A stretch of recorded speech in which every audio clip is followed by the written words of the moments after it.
Do you have an open mind? Can you suspend judgment for a moment? Most people can't.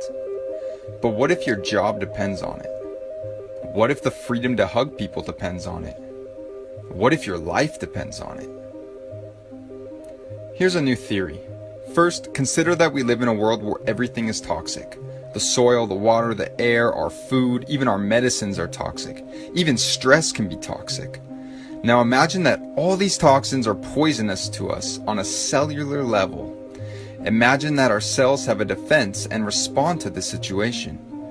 Poisoned genetic material, either RNA or DNA, is packaged up and sent out of the cell in tiny balls of protein.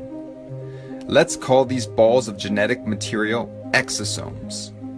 Let's imagine that exosomes can act as messages to alert other cells of a particular poison, and so all throughout the body, more and more cells package up the poisoned material and release it. Also, at certain times of the year due to temperature cycles, humans tend to purge a high number of these poisoned genetic materials out of the body, resulting in symptoms of illness. These exosomes neither cause illness nor are they infectious, though they do appear to spread throughout the body. Now, that's exosome theory. Let's move on to the established theory of viruses. Viruses are generally regarded as not alive. They have no cellular structure and do not reproduce on their own, though we do have trillions of them inside our bodies. They are tiny bits of genetic material, either RNA or DNA, packaged in tiny protein balls that appear to exit and enter cells. Sound familiar? We believe that some of these entities are infectious and pathogenic, transmitting amongst humans and reproducing inside our bodies, causing illness and death. So let's look at the situation for this coronavirus and compare what is happening to these two theories. Let's first consider the origin story of the coronavirus. A group of people had a respiratory illness unresolved by antibiotics, so medical officials began looking, of course, for a virus. What they eventually found under the electron microscope were small protein balls being excreted by the cell. Okay, first comparison. This would make sense in both exosome theory and virus theory. Then they searched for and found an RNA fragment that they had not seen before in some of these patients. This would make sense in both exosome theory and virus theory. Now, they did not prove that they could infect somebody or an animal with a purified form of this so-called virus. They simply assumed that this RNA fragment was the cause of the illness they saw in some patients, and they assumed it was contagious. So do you know how the tests work? It's not a binary test, like a pregnancy test. It's called a PCR test, and it involves amplifying genetic material by doubling it in dozens of cycles until you have billions or trillions of the original molecules, and then using those results to determine if you have enough of the identified RNA fragment to be considered positive. Here's the thing. At a certain point of amplification, every single person would test positive. They use an arbitrary cutoff point where they stop doubling the material. That cutoff point is different amongst different tests for COVID-19. In fact, there were 10 different cutoff points amongst 33 tests approved by the FDA. Seems a little strange, right?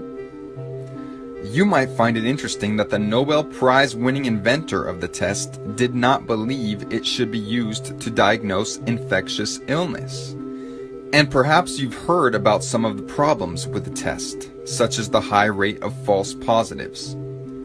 But in any case, let's say that after 37 times of doubling a specific genetic material they found in your body, they determine that you have enough of the RNA they are looking for to be considered positive. This could make sense in both exosome theory and virus theory. But clearly there are clusters of people getting ill. Look at New York City. It must be a virus. However, if you are being poisoned by something in your environment, it's likely people near you are too. And if we commonly purge these poisons during specific times of the year, many people may have symptoms of illness all at once. This fits either theory. Now, here's where things get interesting. Let's go to the Diamond Princess cruise ship situation. Did you know that people who were bunked together for days had conflicting positive and negative tests? How could one person have this highly infectious illness but not transmit it to somebody bunking with them for days? This would make sense in exosome theory, where the balls of RNA are not contagious, but it would not make sense for virus theory, where the balls of RNA are supposed to be highly infectious. Let's take a look at the first case of transmission in Illinois.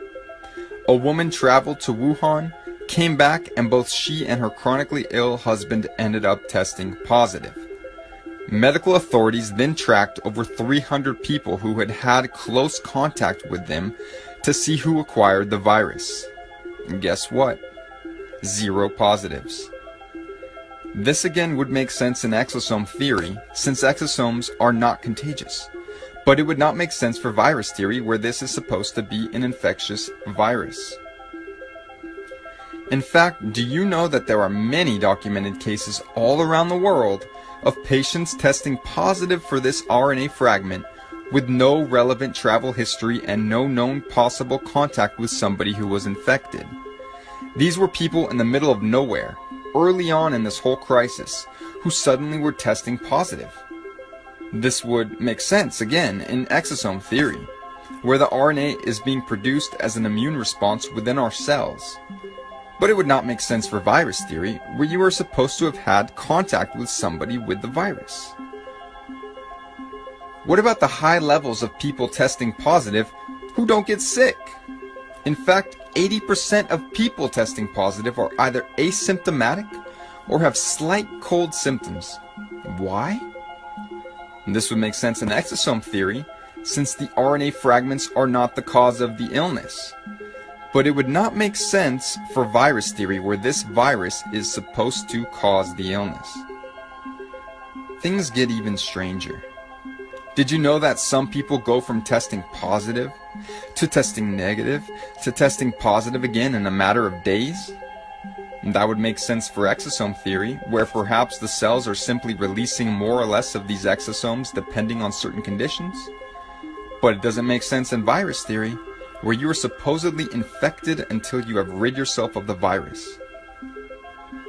So which of these theories seems more likely to you? What if you heard that there are virologists who believe that viruses are actually exosomes? What if I told you that doctors and other scientific experts also believe this? Ultimately, regardless of which theory you believe in at this point, the established infectious virus theory or the emerging theory of exosomes, how confident are you in the PCR test? Are you really interested in having your life hinge on the results you get from this potentially meaningless test? Do you want your loved ones tested? Do you want to be tested? Or shall we perhaps refuse the test?